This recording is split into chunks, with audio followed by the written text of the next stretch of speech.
Hello, once again, welcome to all of you. This is online classes. I am Prakaran.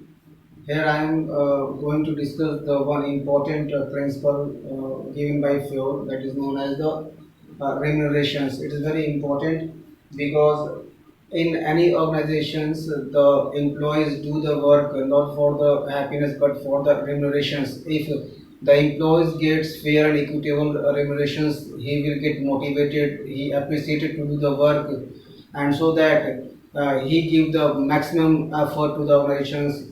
It is very helpful for the organizations to get the maximum effort from them and to obtain to achieve the organizational goals. So the Henry Fuel simply says that provide your salary or wages to the employee fairly and just equitable. इन्होंने Fayol ने observe किया था, if the employees get his salaries fair and equitable, उन्होंने देखा है कि उस समय जो है एम्प्लॉयज का जो सेटिस्फेक्शन लेवल जो है बहुत ज़्यादा हाई हो जाता है. ठीक है. When the employees feel satisfied from the employer side, he give his maximum satisfaction, he give maximum effort to the organizations, which is beneficial for any organizations. When the employees get fair remunerations and equitable remunerations, he feel very relevant toward their organizations, he will very grateful toward the organizations, he motivated and appreciated to do the job. So it is very important for any organizations.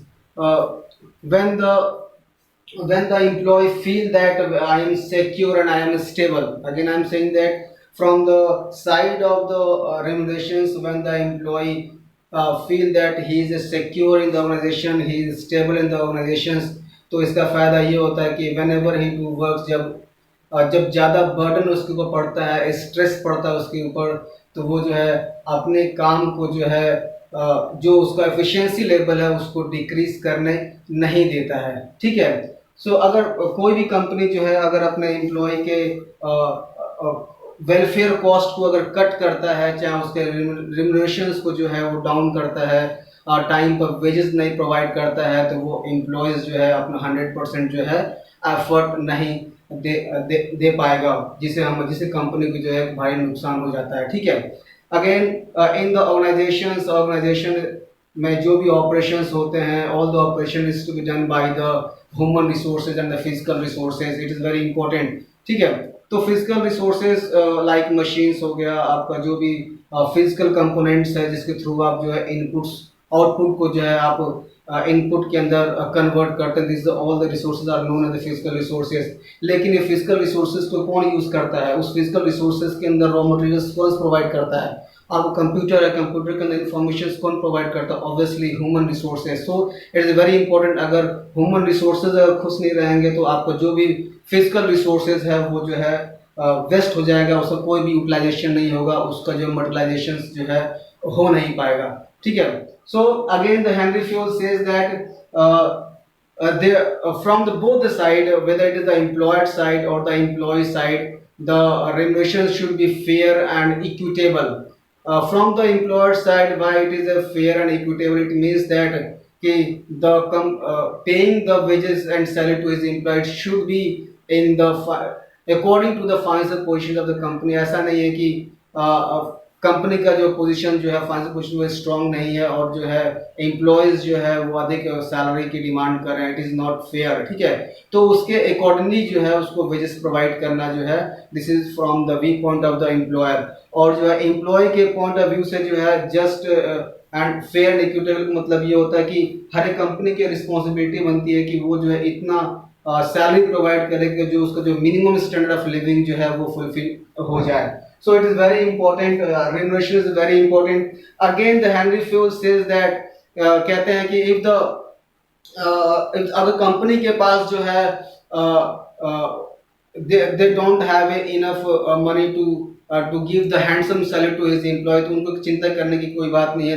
There is another source to motivate the people in the form of the non monetary incentives, like जो है reward पे कर देना, फिर उनको जो है promotions provide कर देना, या फिर जो है उनको जो है ट्रेनिंग प्रोवाइड कर देना. ठीक है. तो ये जो रेमुनरेशंस जो है बहुत ही मायने रखता है किसी भी एम्प्लॉयज के लिए, because it create harmony relations between the employer and the employee. अगर जो है एम्प्लॉय एम्प्लॉय जो है अगर वो जो हैंडसम सैलरी पा रहा है तो ठीक है, तो वो जो अपना 100% एफर्ट लगाएगा, तो मैनेजमेंट और जो है वर्कर्स के बीच में एक हार्मोनी रिलेशंस रहेगा जो बिजनेस ऑपरेशन को जो है डे बाय डे स्मूथन करेगा, कोई भी प्रॉब्लम नहीं आएगा।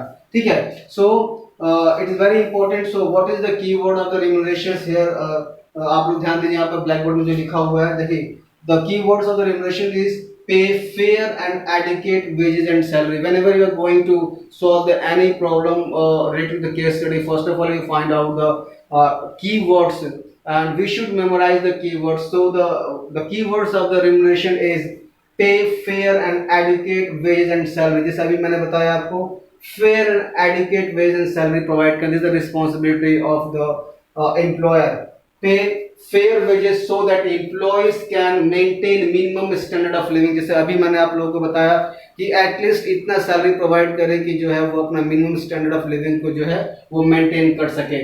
With increase in the profit and prosperity of organization, increase employee salary and wages. Again this is the responsibility of from the employer side कि अगर कंपनी का prosperity day by day increase कर रहा है, उसका profit margin day by day increase कर रहा है, तो वो प्रॉफिट जो है, वो प्रोस्पेरिटी जो कंपनी का जो है, इज नॉट ओनली ये जो प्रोस्पेरिटी जो है बस के लिए जो है टॉप मैनेजमेंट के देन नहीं है, ये वर्कर के देन है। तो उनको राइट बनता है कि उस जो इंक्रीज प्रॉफिट में से जो उनको जो पार्टिसिपेशन मिले। सो यहाँ पर रिस्पॉन्सिबिलिटी बनती है एम्प्लॉयर की, वो जो अपने एम्प्लॉय को जो है जो एक्सिस जो प्रॉफिट हुआ उसके अंदर जो है शेयर करें। ठीक है, फिर sharing the gain with the sharing the gain with employees, pay as per the financial capacity. और दूसरी चीज मैंने बताया कि जो है कंपनी अपने फाइनेंशियल कैपेसिटी के हिसाब से जो है अपने एम्प्लॉय को जो है सैलरी प्रोवाइड करे।